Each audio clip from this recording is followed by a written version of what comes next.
Olá, ó, meus 3, 4 estudantes lá ficam me incomodando para eu fazer vídeo, se bem que é mais de 3, né? Agora são acho que 5 ou 6, se eu não me engano. Tá melhorando, vamos chegar lá. Daqui um dia eu fico rico no YouTube.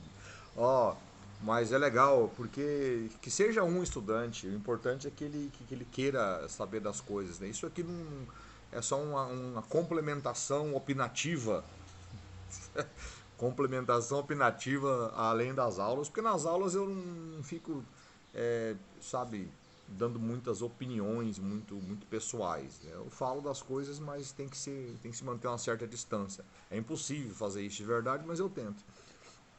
E aqui eu posso dar opinião mais contundente. Acho, não gosto, gosto, sei lá, né? Mas é isso. Numa formatura que o Instituto Federal fez também essa semana, um estudante, né, que estava se formando até, que nem é meu aluno mais, já há mais de ano, porque eu só dou aula até o segundo ano, né, no Instituto Federal, até o quarto semestre, né, dos 3 anos do ensino médio, que seria o segundo ano. E aí, mas ainda assim ele diz que segue os vídeos, acompanha. Eu tinha feito um vídeo esses dias, ele falou que viu, tudo foi legal pra caramba, numa formatura. Reencontrei um estudante. E isso é muito legal mesmo de ver. E o que eu peço para eles, tanto nas minhas aulas quanto aqui, o que eu peço é que, pô, estuda, cara, vai atrás da informação. Se você concorda com o que eu falo ou discorda do que eu falo, vai estudar um pouco mais, vai se aprofundar, para de ficar na superfície das coisas, né? Tenta ir atrás, não seja manipulado. É muito comum, você recebe videozinho ali do TikTok, aqueles videozinhos que ficam passando ali não sei nem se usa essa expressão, timeline, eu tô ficando velho, né? É, no Face ali ou no Instagram, sempre tem uns videozinhos que aparecem assim, você fala, ó, que coisa. Cara, você está sendo manipulado por algoritmo, né? Ou por picareta, né? Por exemplo, nós temos um picareta famoso no Brasil que esse rapaz tem sucesso, tem futuro, aliás. Ele faz muito sucesso nas redes, que é o deputado federal mais votado do Brasil, que é Nicolas Ferreira de Minas Gerais. É jovem, é carismático, né? Fala coisas que todo mundo entende, ele usa uma linguagem criativa, né? Nesse ponto a esquerda está 200 anos atrás disso ainda, né? A única pessoa na esquerda que consegue fazer isso, nem sei se ele é de esquerda de verdade, que é o André Janones, lá o deputado federal que ajudou na campanha do Lula, mas petista mesmo não consegue fazer vídeo daquele estilo ali, e que infelizmente ou felizmente, sei lá, eu até acho que felizmente a política ela precisava dar oportunidade para quem não tivesse dinheiro, e a internet, né, ela meio que ajuda nisso, tá? Ainda precisa de dinheiro, tá? Aquele videozinho que aparece lá na sua timeline o tempo todo, te enchendo o saco, muitas vezes ele foi impulsionado, ele foi comprado, né? O espaço foi comprado, o impulsionamento foi comprado. Não é só uma questão de algoritmo, mas também é uma questão de dinheiro. Tem muita gente que viraliza na rede porque pagou, tá? Aquele papo de que a campanha na internet é de graça. Não, não. É de graça, sim, mas você não alcança 100, 200 pessoas, né? Você para por aí. Se você quer de verdade ir para milhões de acessos, milhões de views, aí é dinheiro. Aí você precisa ter algum tipo de upgrade. Em geral é dinheiro. Algumas pessoas dão sorte, mas em geral é dinheiro, né? Por isso que esse canal aqui é um grupo verdadeiro e seleto, porque eu não pago nada, vocês não pagam nada, ninguém paga nada. Então isso aqui de fato, né? Mas aí fica assim, né? Até aparece ali atrás ali assim, ó, tem um armador de rede que tá lá na parede aqui da minha varanda do fundo. Mas enfim, vamos lá. Por que estou fazendo esse vídeo?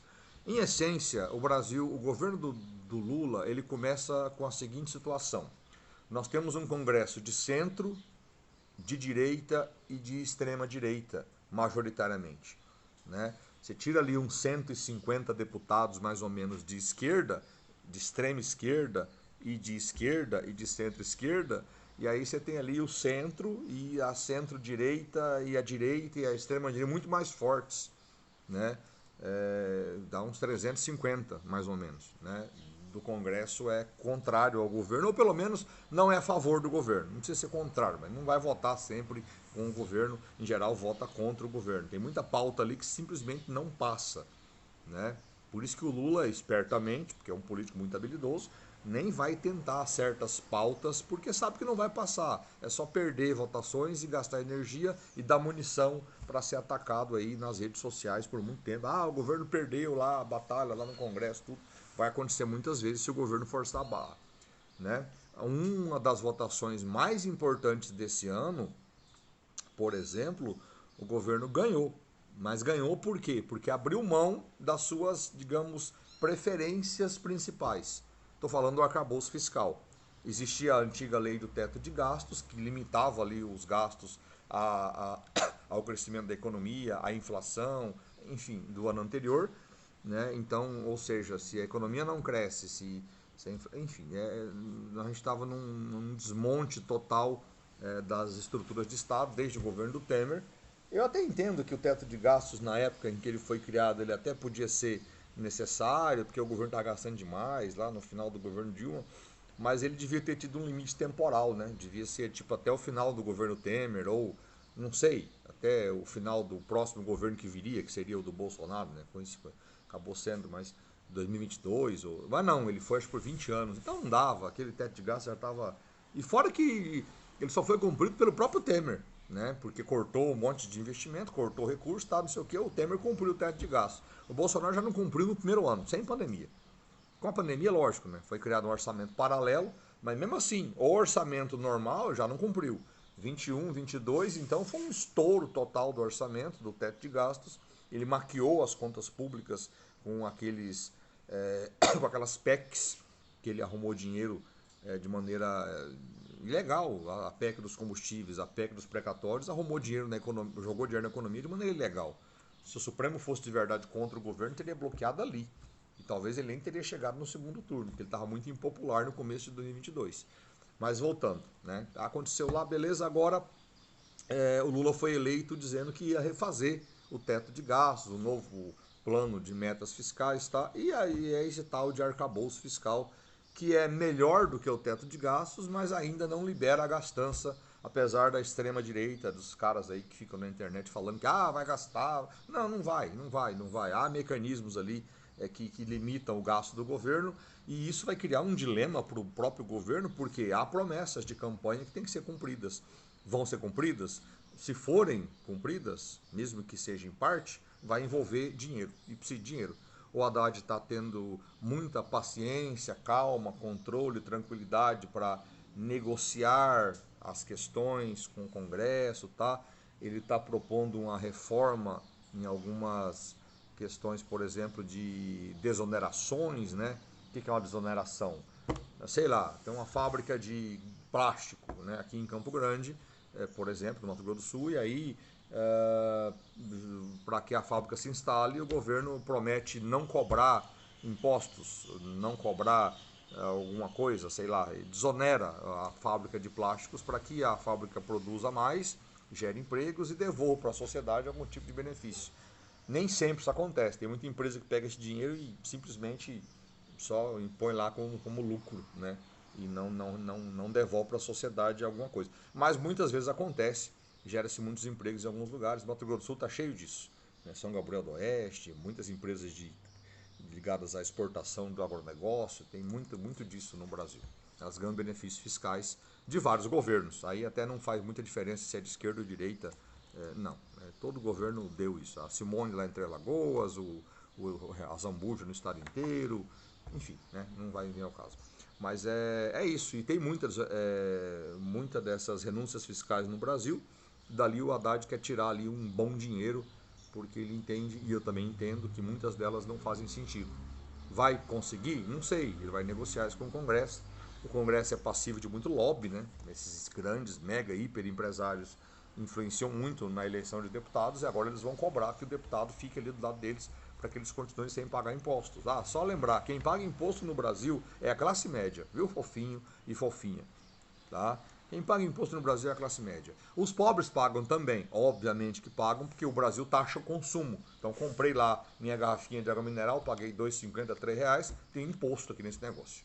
Às vezes é mais, às vezes é menos, mas todo mundo paga. Então os pobres pagam muitos impostos, a classe média paga muitos impostos, né? E quem não paga é rico. Rico não paga imposto no Brasil e fica reclamando aí quando o governo cria qualquer benefíciozinho para os mais pobres. o que é uma vergonha. Mas, enfim, nossa elite é uma elite cheia de, digamos, interesses que nunca são os interesses do país, diferente de elites de outros países que ajudaram no desenvolvimento deles. A nossa sempre puxa para trás. Mas isso é outro assunto, para outro dia, para outra hora. O arcabouço foi aprovado, isso vai ajudar a acalmar os mercados. Talvez agora o presidente do Banco Central lá, o Campos Neto, encontre um caminho para abaixar a taxa de juros, porque ela não faz sentido nenhum. Você usa a taxa de juros no Brasil historicamente, desde o Plano Real, historicamente que eu digo, desde a implantação do real, para segurar a inflação. Né? Se o juro sobe, diminui o consumo, se diminui o consumo, diminui a procura, portanto. Né? Então a demanda diminui, os preços não vão subir, os preços vão ter que cair. Então a ideia de você subir taxa de juros é fazer o consumo diminuir e os preços caírem. Né? Mas a gente não está tendo inflação de demanda, que é o nome disso. Não tem inflação de demanda. Se os preços subiram no Brasil nos últimos tempos, não foi porque as pessoas saíram comprando desesperadamente. E ninguém comprando desesperadamente já faz muito tempo no Brasil. Né? Faz tempo pra caramba. Então, essa inflação aí não é inflação de demanda, ela é uma inflação de custos, talvez, de produção. Pode ter a ver com a pandemia ainda? Pode. Muitas coisas deixaram de ser produzidas regularmente, o fluxo de mercadorias no mundo foi prejudicado durante a pandemia, então isso pode não, isso encareceu muitos produtos eletrônicos, uma série de produtos encareceu nesse período todo aí.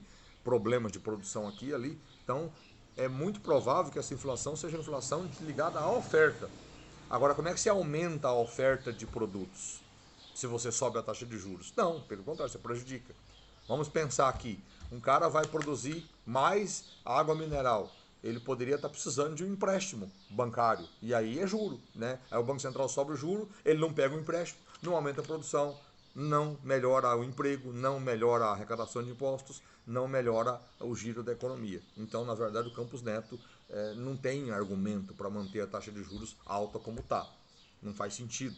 Eu até li um pedaço, é chatíssimo aquilo, da ata do Banco Central, que foi a parte que é divulgada pra gente, né? Não sei se é tudo que é divulgado, sei lá, mas tá lá, ô troço chato. Mas eles argumentam que a inflação é de demanda, e não é de demanda, a renda do brasileiro não está aumentando, não nos últimos 4, 5 anos, ela caiu, né? Mas enfim, acho que agora ele vai conseguir baixar esse negócio, né? Porque com esse arcabouço fiscal tá na cara que o governo não vai gastar, não vai enfiar o pé na jaca, porque o arcabouço ele limita os gastos do governo. O mercado financeiro deu a entender que entendeu, legal, né? Entender que entendeu. E aí acho que agora vai evoluir essa questão dos juros baixarem, porque sem juro baixo não tem como você fazer um reaquecimento dos investimentos na economia brasileira. E a economia precisa reaquecer, ela precisa investir de novo. Esse é um ponto fundamental. Dá para dizer que o governo Lula começou de verdade com a aprovação do arcabouço fiscal. A esquerda mais ideológica achou ruim, porque o arcabouço ainda limita ali gastos com saúde, educação e outras coisas, mas não tem jeito, existe o que é possível fazer. Como diria Fernando Henrique Cardoso, a política é a arte do possível. Né? Você não vai aprovar um arcabouço dos sonhos da esquerda. Por quê? Porque você não tem deputados e senadores em quantidade para isso. Você tem um Congresso que é muito mais à direita, né, centro-direita e extrema-direita, que o Lula não é de centro-esquerda. Então não dá, né? O Lula não vai conseguir aprovar tudo o que quer. Né? Então temos uma diversidade ideológica bem, assim, bem distinta ali, clara, entre Lula e Congresso, Executivo e Legislativo. Isso até é bom para a democracia, no longo prazo, no médio e longo prazo. Mas aí o presidente tem que ser muito habilidoso. E o Lula é.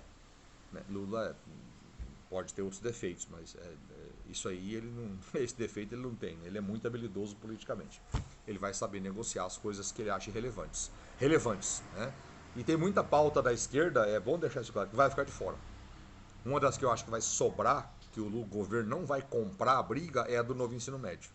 O governo, acho eu, que vai deixar o ensino médio ser implantado, talvez aí prorrogue, dê mais tempo, para estruturar as redes públicas estaduais de ensino, para que o novo ensino médio funcione direito.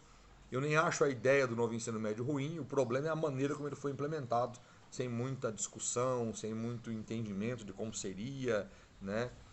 O modelo ideal seria o do Instituto Federal, mas isso é caro demais para as redes estaduais.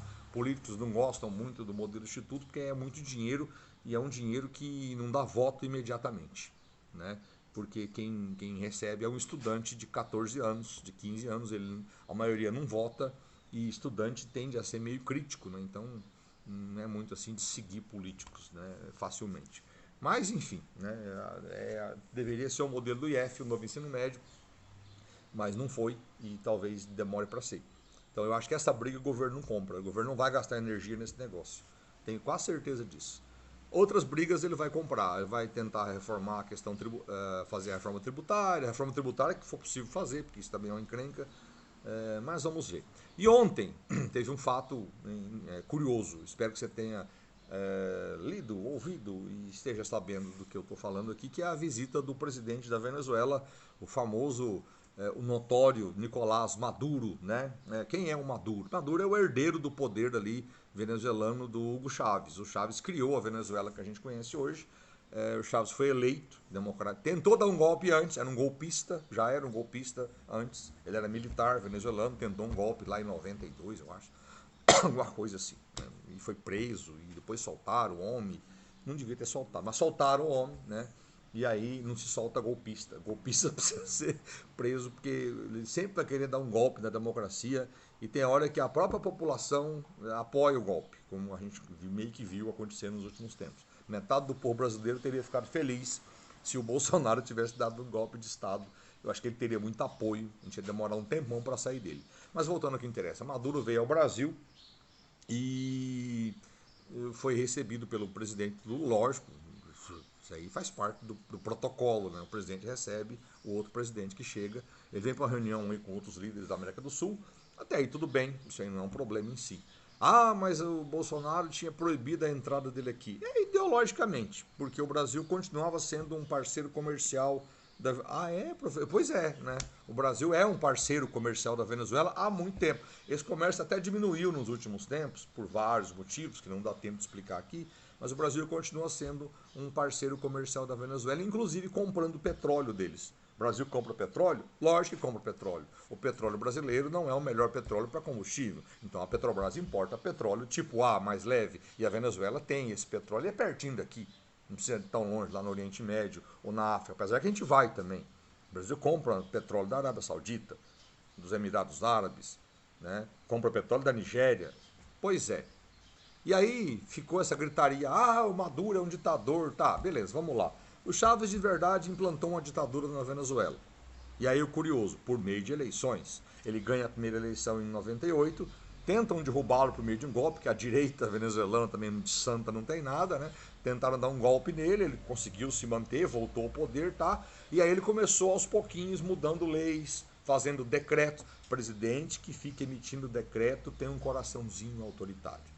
Ele quer uma ditadura para chamar de sua, né? E o Chávez era assim. Foi mandando decretar, a Câmara às vezes tentava enfrentá-lo, ele foi mexendo nas regras eleitorais, mudando leis, tá? Financiando políticos para ganhar o Congresso, conseguiu, ele fazia plebiscitos para falar diretamente com o povo, mas antes ele dava auxílios, bolsas, dinheiro mesmo para as pessoas, usando o petróleo venezuelano que sempre foi abundante. Ele teve a sorte de pegar um movimento ali de anos 2000, né, de crescimento do valor do petróleo no mundo, durante uns 10 anos mais ou menos o petróleo só subiu, e aí ele estava vendendo muito, bombando, tá? Ele usava esse dinheiro para ficar popular, para financiar a sociedade, e aí ele foi criando poderes sobre o legislativo, dominando o legislativo. A maioria dos deputados eram do lado dele. E aí ele foi para cima do judiciário, aposentou juízes, né? Criou dificuldades para ameaça mesmo, coisa feia, prisão, sabe? Baixava um decreto dizendo que e prendia, o exército apoiava ele, porque ele deu benefícios para o exército, manteve o exército ali do lado, com salário, tá, não sei o quê, vantagens, privilégios, coisa que infelizmente os militares gostam, né? E aí, e aí ele de repente tinha tanto poder que a eleição era irrelevante. Ele continuou fazendo eleições para fingir, né, que era uma democracia. O nome disso é chamada no mundo, né, de autocracia, né, eleitoral. Né? Uma ditadura que faz eleições. É o caso da Venezuela. E aí ele foi ganhando eleições. E de repente começou a prender opositores, né? Se o cara se aparecia lá na oposição, nem sei se o cara era bom ou ruim, mas prendia o cara, expulsava o cara, inventava um crime pro cara. Os principais opositores venezuelanos ou foram presos, ou morreram, ou saíram da Venezuela. Tipo Henrique Capriles, Leopoldo Lopes, esse povo aí, né? E aí a oposição na Venezuela não consegue ganhar eleições. Ela até ganha eleições aqui e ali, em governos de província, tá, mas né, para atingir o poder mesmo não vai. E o Chaves morreu, né? E aí o Maduro é o herdeiro político dele, ficou com a estrutura e aquilo ali é uma ditadura, né? Ah, professor, o que que o Lula deveria fazer? Do ponto de vista comercial, meu amigo, não há o que fazer. A gente precisa se relacionar com todos os países. Vou contar um segredinho aqui, se é que você não sabe. O maior parceiro comercial da Venezuela são os Estados Unidos. O deputado Nicolas Ferreira está contando uma mentirinha aí, que o governo americano colocou um preço para a captura, ali, um prêmio de 15 milhões de dólares, né, para a captura do Maduro. Isso é mentira. Não é o governo americano, é um promotor de justiça lá. Lá eles podem fazer isso, né? Um promotor de justiça acusa, né, o Maduro de ser traficante ou colaborar com o traficante, uma coisa assim. Então ele fez isso, colocou isso lá. Mas o governo dos Estados Unidos é parceiro comercial da Venezuela, compra petróleo venezuelano. O Brasil mesmo se relaciona com um monte de ditaduras. O Brasil é parceiro comercial da Arábia Saudita. O Mohammed bin Salman já mandou, que é o ditador da Arábia Saudita, já mandou esquartejar jornalista e dissolver o corpo dele em ácido, né? Não tem santo nessa história. Há ditaduras no mundo de todos os tipos e todo mundo se relaciona com todo mundo. Não existe um país no mundo que não se relaciona, compra e venda, economicamente estou falando, com ditaduras. Não há o que fazer. O maior parceiro comercial do Brasil é uma ditadura. Os maiores compradores do nosso agronegócio são ditaduras. O Brasil vende frango, vende, por exemplo, carne bovina para os árabes, os países árabes. Emirados Árabes Unidos, Catar, né, Arábia Saudita. E é tudo ditadura, de direita nesse caso. O Brasil vende, por exemplo, para a Venezuela produtos do nosso agronegócio. A comida venezuelana, grande parte dela vem do Brasil, de esquerda. Né? A China é socialista, tem lá, segundo eles, o socialismo deles lá, compra 35%, é responsável por 35% do nosso comércio exterior. Um terço do comércio exterior brasileiro é com a China. O que você vai fazer? Ah, não vou mais falar com ditadura? Sério? Nenhum país do mundo faz isso. Nem os Estados Unidos fazem isso. Os Estados Unidos se relacionam com a China, se relacionam com a Arábia Saudita, com a Venezuela, com todo mundo. Que papo é esse? O que o Lula talvez não precisasse fazer é puxar o saco do Maduro, igual ele fez ontem. Aí não dá, não precisa, né? Não precisa dizer que a Venezuela é um modelo, Não, não, deixa isso para eles lá. Nós não temos nada a ver com a política de outros países. Isso é coisa deles. Né? Se a ONU quiser interferir, o Brasil pode até dar uma opinião aqui ali, pode até ajudar, não sei. Mas não é o Brasil que vai decidir o que fazer com a política interna de país nenhum. Nem Venezuela, nem China, nem Arábia Saudita, nem país nenhum. Ninguém tem esse direito, nenhum país tem esse direito. É a autodeterminação dos povos. Né? Então, agora, relacionar comercialmente nós precisamos sim. Não tem jeito. De novo, o agronegócio brasileiro, só a maior parte das coisas que ele vende é para ditaduras. É que é de direita, uma boa parte delas. Aí tem gente que acha que está tudo bem, né? Aí a pessoa, se o cara é de esquerda, a ditadura de esquerda é legal, a de direita é ruim, e vice-versa. O cara da direita acha, vai cagar no mato, desculpa, não pode falar palavrão, né? Pelo amor de Deus, né? Mas você gostar da democracia, especialmente no seu país, defendê-la. Esse é o nosso desafio. Mas fazer parceria comercial, não há o que fazer, meu amigo, todo mundo faz.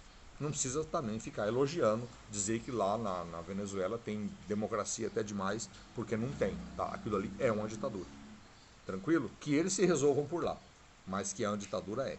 Agora, não vamos também fechar as portas de países que são ditaduras ou o nosso comércio exterior vai para o vinagre. Não pode ser assim. Tranquilo? Voltamos aqui para mais vídeos no futuro. Até mais. Bom vídeo aí, bom estudo. Vai estudar sobre esses assuntos. Beleza? Valeu, até mais.